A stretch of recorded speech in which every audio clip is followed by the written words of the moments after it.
Hi there. I wanted to share a little mini journal I had made recently.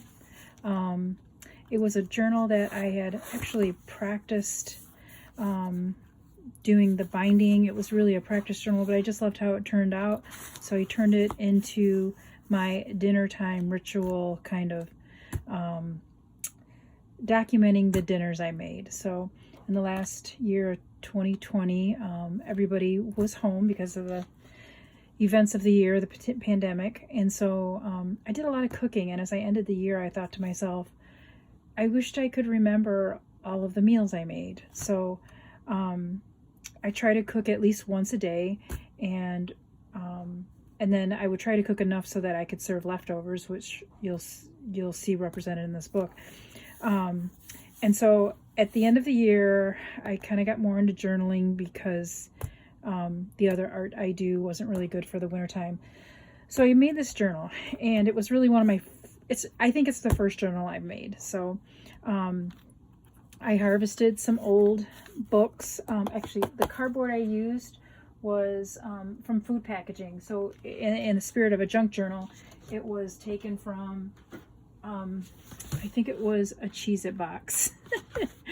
So I cut down the Cheez-It box, and then I wrapped it in paper, and this is kind of what I ended up with. So it's a little thick because I've got a couple layers of paper in there. So so the first layer of paper was simple. It was paper like this, actually. It was like a not masking paper, but it actually comes from a construction roll. So people that do house projects, they lay it on the floor to protect the floor as they're painting, or whatever, like a drop cloth kind of thing. Or so I put a layer of that, and you can kind of see it right in here. So I wrapped it all around that cardboard, and then I used something like this matte medium to seal it down with. I'm not sure if I used this, to be honest with you, or I used Mod Podge. So I use both pretty interchangeably. I try to use something that isn't too watery because that will wrinkle the cardboard and the paper that you're gluing together. So I put it down on the cardboard. I had measured a piece that was, the first piece of cardboard was 3 3/4 inches by 5 1/2. So it's very small. So I cut 2 pieces of that size, and then I cut the spine piece of cardboard, and the spine is very small. It's 3/4 inch by, of course, the same height, which is 5 1/2. So so I have a third piece there, and then I glued it all down. And I rolled it with my brayer to get all the bubbles out, so it's very smooth. There's no bubbles in there. And that craft paper in the background became, this is more of a burgundy paper. It's more like a rosin paper, but it's not. I used the brown craft paper. And that became my base. Then I cut out a piece of paper slightly smaller of this mushroom print because I like mushrooms and it's kind of food themed. I did one on the inside, and then one on the back side. Okay. And then I put a piece, actually before I did that, I put a piece of fabric down. This is like purple muslin or a burlap. It's a very fine, it's a finer burlap. And that just kind of covered the brown cardboard inside here. So then I made, and then on the outside, I used a different type of mushroom paper, and it was kind of a pastel color theme. And then I cut another piece for this side, and then one for this side, and then connect the two. To make it stronger, I just used this thin sheer cutout lacy looking kind of fabric that was so scrap. So that's all I did. So it was very simple. And then I made a signature to go inside. Now the signature I made, you can kind of see it here. It's 13 pages, including some burnt parchment paper that I had used in the oven to, I don't know what I made with it. It's clean, it's not greasy or anything.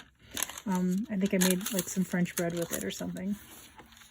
And I just love the way it looks. I like the way it feels. I like the way it sounds, so very tactile. And then the signature is, I had the papers all cut into this size, and the size is, I might have cut it down, to be honest with you, but this measures 8 1/4 by 5 1/2, and then I folded them in half.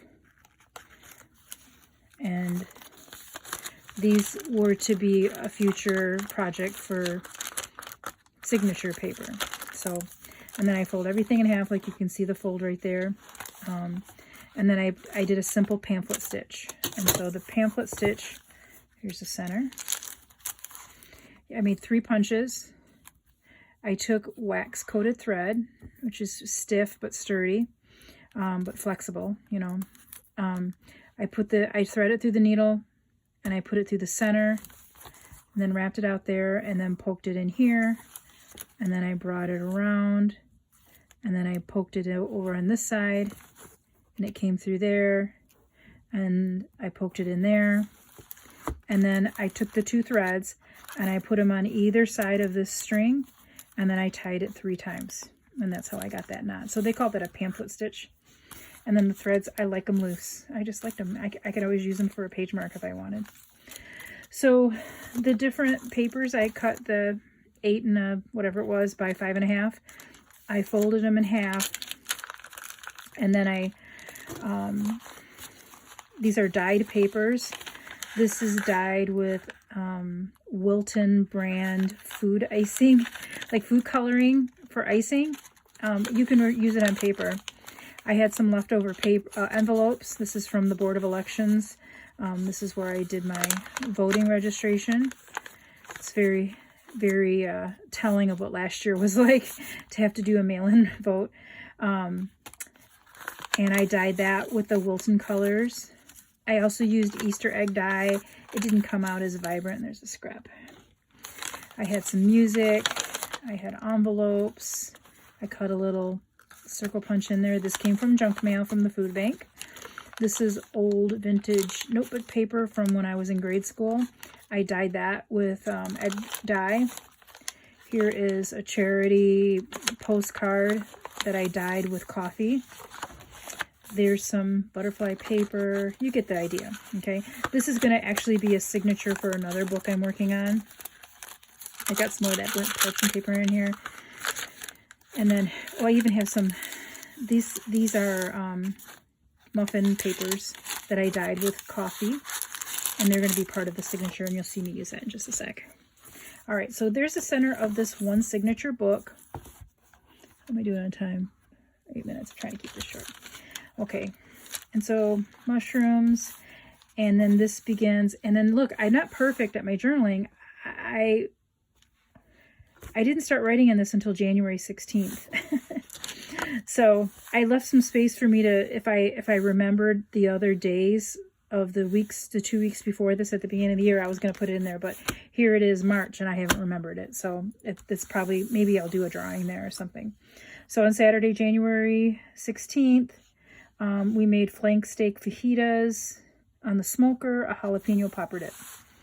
On Sunday, January 17th, I made red lentil bulgur soup in the quick cooker, and I used the recipe from a blog I follow. Her name is Maureen Aboud. It's a Lebanese blogger, and I love her recipe. So I just, if I ever want to find that, I can just Google that and find it. And then here's the 18th. We had pizza from the deli and a salad. And then Tuesday the 19th, we had a rotisserie chicken from Sam's Club. And then I don't eat meat, so I also made loaded baked potatoes. So you can kind of see. And then what's going to happen is that later on down the year, as I get into the next months, I'm going to look at these pages and be like, oh, I'm just stumped for what to make for dinner. And so I even put, like, here's a little instruction here. I did chicken stuffed with beet leaves, basil, goat cheese, yellow pepper, topped with prosciutto and baked 425 times 40 minutes. So it must have been a recipe I made up. And then this was a Rachel Ray recipe. I made scrambled sandwiches. It was out of her recipe book from like 15 years ago. And I baked it on a baguette in the oven. I had scrambled eggs, provolone and prosciutto and turkey, probably prosciutto left over from the other day. And then on the side we had pea pods and hummus. And then here's one time we went out to eat. I put our anniversary night on the 13th. We went to Stone Eagle, which is a local restaurant. I didn't write on this. I might clip something to that with another page. It's just really too pretty to write on, but I still like the page, so I put it in there. And then here's some other recipes that I did from February 18th to March 5th. And then I put some Atlas pages in here. It's Canada paper. Here's an envelope. I can tuck something in there if I wanted. So if later on I have a little idea, if it fits in there, I can tuck something in there. Some pretty paper I can choose to write on, and I did ink the edges of it to give it some color. There's some egg dye tablets I used to dye this. A different mushroom paper. This was, I used a roller, a brayer roller, and I rolled some inks on here. Here's one of those little pretty muffin papers. I flattened it out and I dyed it with coffee. There's another, and I like to put this in here to kind of buffer this signature tie. There's another muffin paper, old legal paper with my brayered on colors of acrylic paints, dyed paper, mushroom paper, dyed paper. Nothing on this one, except I did ink the edges of it. Here's the other half of that envelope you saw before. Right there, there's the other half of it. I cut a little corner so I know that there's a pocket in there. Paper, there's the other page of that Quebec Atlas page. Mushroom, there's some baked parchment, and then whatever. So this should more than get me through the year, because if only in a few, mid-January to March, I've gone through just a few pages and there's a blank page or two in there I haven't done anything with. So I might be able to clip like some recipes or something to there. But the purpose of this journal is to journal my meals, like what I made. So then if I ever get in a rut one night and I'm like, what should I make for dinner? I can flip through this. And so I just keep this book next to my coffee pot with a pen. And it sits on my counter next to the stove and the coffee pot. And these are just my dinner journal. So I hope somebody found this helpful. I sometimes get stumped with ideas of what to make. You know, I come home from work, I'm like, I don't know what to make. What am I going to do? And I look in the fridge and I'm just not inspired. And then that's where I get lazy. So anyway, I've referenced recipe books and websites, quick, easy meal links that I found on Facebook or whatever, that maybe other friends posted it. So that's what I did. So I hope that helps. Thanks for watching.